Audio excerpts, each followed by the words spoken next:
Today my guest is Jennifer Marsman. Jennifer, how you doing? Top of the morning to you, laddie! Happy St. Patrick's Day. Happy St. Patrick's Day to you. Let's talk about the development features for Windows 7. Okay. All right, I saw you gave a talk on that. It was really interesting. And you covered a lot of ground. Yeah. And you showed a lot of code. Now, we're not going to show any code here. We don't have a computer in front of us. But I want to talk about some of these things that you brought up in your talk. Sensors, default locations, ribbon, multi-touch. These are all cool features that are just built into Windows 7. Yeah. And we as developers can take advantage of them. Right. So there is, we can start with the sensor API. Sure. So there's a sensor API that's kind of baked into Windows 7 that you can utilize for your application. So you might want to sense various things, like one example is like an accelerometer type things. You could use that type of sensor. You could sense things like location and light. To see the orientation or movement. Exactly. Of a device. Yeah. Think of like the input that you get from a controller on with the Wii, right. The Nintendo Wii. You see that movement, and then you can use that information to make informed decisions on how your application should react. And then the one that I'm like most excited about, though, my personal favorite sensor is light, an ambient light sensor. Okay. And the reason for that, Dave, is I have a dream. I have a very selfish dream. I know, it's a very selfish dream. But I want to be able to code outside.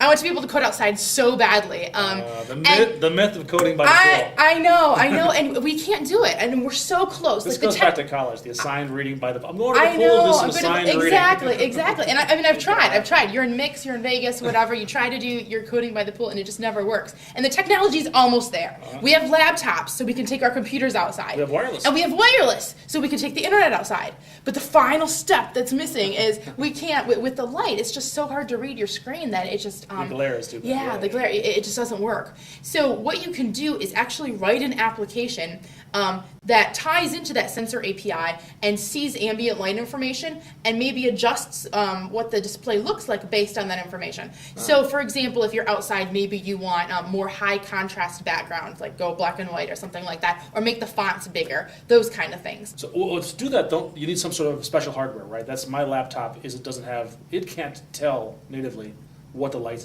is outside, how much light it is. You would need an ambient light sensor. So some laptops do come with an ambient light sensor. For example, the laptops that were given away at the PDC in 2009 did have an ambient light sensor on them. And then you can also buy sensors and then attach them via USB, that kind of thing. So there is given away at the PDC 08 was actually a sensor board that start going to these PDCs. I know that had a light sensor on it as well as an accelerometer and some other sensors. Okay, all right. It's made by Freescale. All right, so it's not enough just to have Windows 7. You also have to have some hardware support as well. Yes, there would be hardware support, so you would tap into those sensors. But there's other things. So, for example, like the location is the location platform is actually built on top of the sensor platform. So you can think of location as like something that you sense, where you can get information on location from a variety of different sources.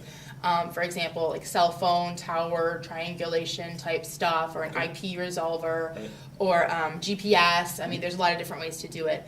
And then there's also something baked into Windows 7 called the default location, part of the control panel. And the default location, you have the ability to set that programmatically, so your application could set that based on some data where your default location is. Or if you don't change location that much, you can just go in there and type in where you usually are, and then that'll be kind of correct by default. But there's ways to access it programmatically too. Is that in the control panel? It's in the control panel. So if you just go, and then of course the search is so great in Windows 7 and Windows Vista that you can just type in location and you'll find it'll be the first thing that'll pop up. That's really my favorite feature of Windows 7.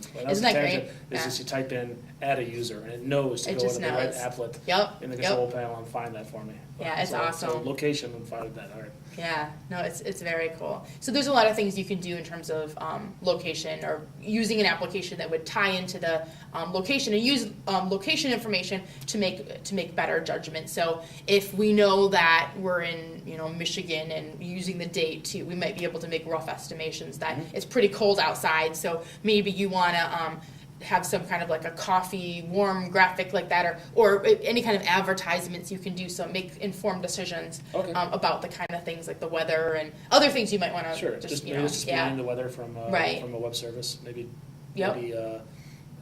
targeting advertising like a winter coat based on that. Winter coat based on that you're in Michigan and it's very cold here. Exactly. All right. So and what else? Well, let's talk about the ribbon is new. Well, no, take that back. The ribbon is not new. The ribbon's been around for a while. Yeah, the But ribbon it's was been kind of unified, right? The ribbon was introduced in Office 2007. They kind of had a new user interface design, which the power users of Office tended to kind of hate at first, because if you actually went through the work of learning where everything was in the menu structure, then you're going to be pretty frustrated when they changed the whole structure on you. But the majority of people, they did extensive usability testing, and the majority of people tend to be very happy with the new structure and find it more intuitive to use. Mm-hmm. So based on that success of the ribbon in Office 2007, they decided to also add it into Windows 7 as well. So Windows 7, you'll see the ribbon on many of the applications that come with Windows 7, such as Paint and WordPad and some of those things that you get out of the box. So there's an actual ribbon in there. And then with this Windows API code pack, you have the ability to code your own ribbons or create ribbons for your own applications as well. And there's a neat tool out on CodePlex called the Ribbon Explorer, and that's something that makes it a little bit easier for you to develop your own ribbon too. So that would be a good resource if you're looking to develop your own ribbon in your application, in a Windows application. Check out the Ribbon Explorer on CodePlex as well, Yeah. codeplex.com. You can't find it. You use a search engine like Like Bing, like Bing, for example. Windows API code. It's called the Windows API Code Pack. And you can search for that. That's the code. That's the CodePlex project, or is that something? I'm sorry, the Windows API Code Pack. The actual project that I was talking about is called the Ribbon Explorer. Okay, and what's the code pack? And the Code Pack is the extra APIs and such that you can download to take advantage of these development features in Windows 7. Oh, so I have to download something Yes, extra. It's you not do. built into. Will it be in Visual Studio 2010? I don't think so. Okay. It's not part of the .NET framework All right. per se, which is a whole nother story. Okay. Oh, why? Why would you do it that way? I don't really care so much about why, but Yeah. I do want to know how. And so where do I find that? The code pack. The Code Pack, so you could just do a search for it.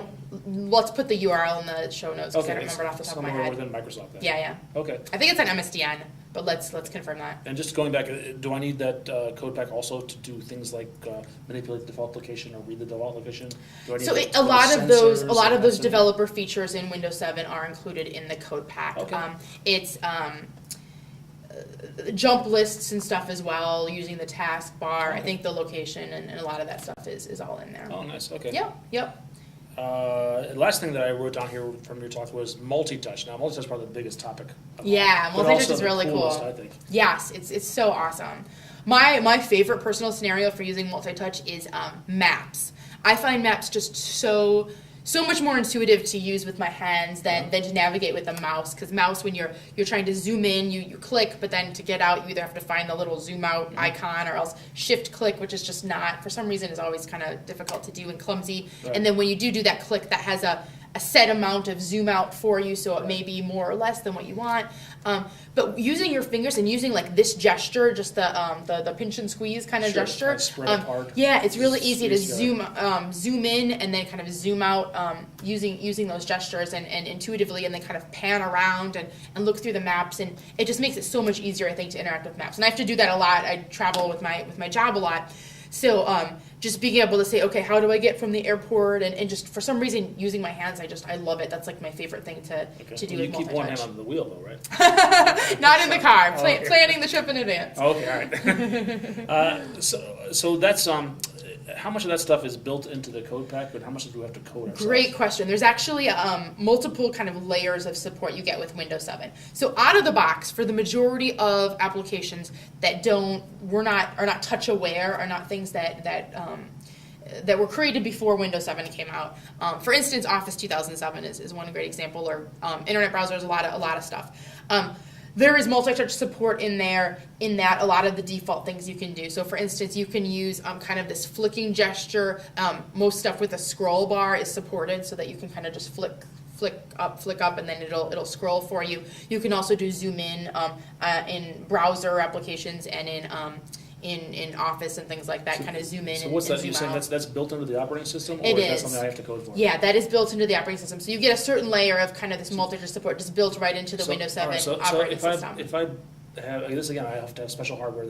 The screen has to be able to sense my touch. Yes, great point. You can't do it just on any monitor. You have to have special hardware. I use the HP TouchSmart TX2. Dell also makes a machine. But you do have to do that, and then you also have to download separate drivers that enable multi-touch. So Okay. just installing Windows 7 out of the box doesn't do it either. There's special multi-touch drivers that you have to download. Okay, but installing those drivers, that means that if I build just a plain old Windows Forms application, my application without any extra code, I'll be able to, on a multi-touch hardware device, be able to squeeze in, to zoom in. You get some basic functionality, yeah. Squeeze It's supported on a lot of that sort applications. of thing, basic Yep, stuff. Okay, yep, all yep, right. on existing I applications. didn't know that, all right. Yep, And now a I lot want of more things. than that. And if you want more than that, I wanna great be able to question. rotate, Great I wanna be question. able to Let's do even flip. more. I want to turn this thing into a Surface device. Nice. So there's kind of two additional layers after that. There's kind of just the out of the box experience, which is kind of standard, and you get a few gestures and what you would expect.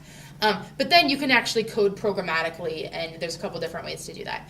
There's both managed code and a native code API to work with these things. And then there is a kind of a gesture level API, and then a lower level API that's the actual raw touch input. So with the Okay. gesture level API, it supports 6 gestures by default out of the box. Let me see if I can remember all of them. There's click, or touch, which is just a single touch. There's double click, boom, boom, 2 touch.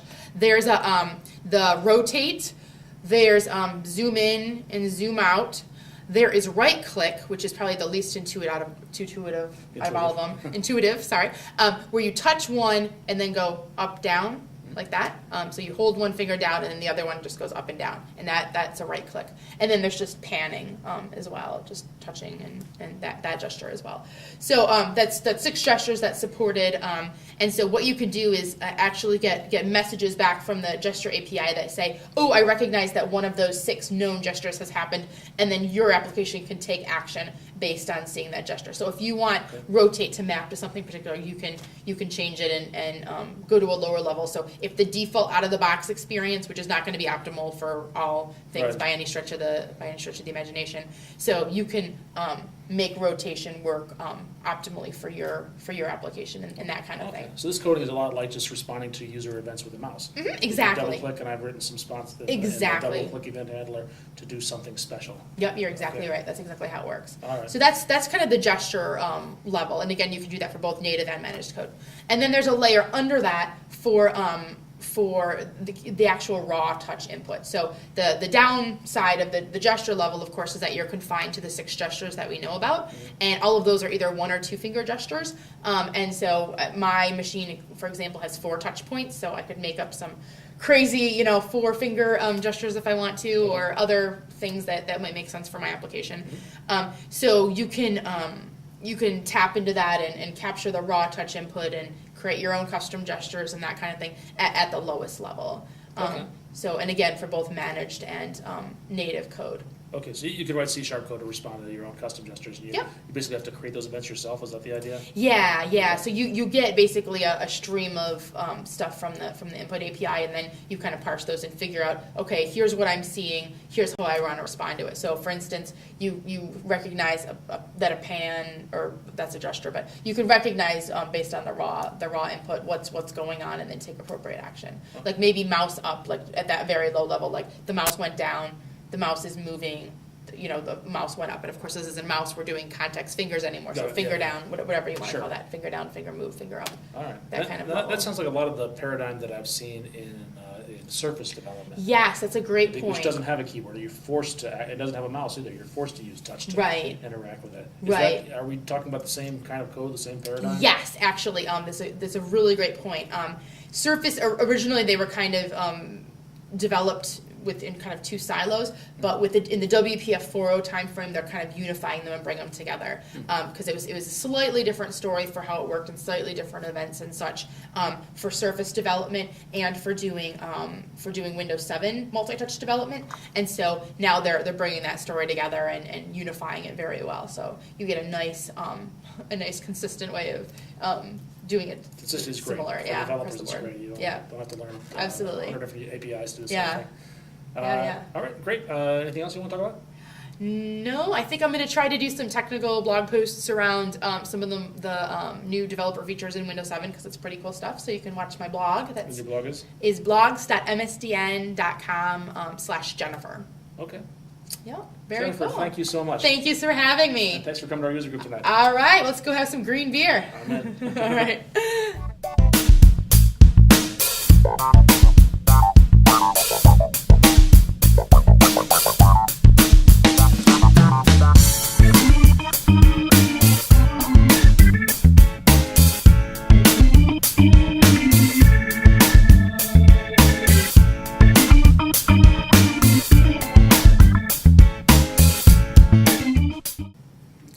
technology is best when shared with friends.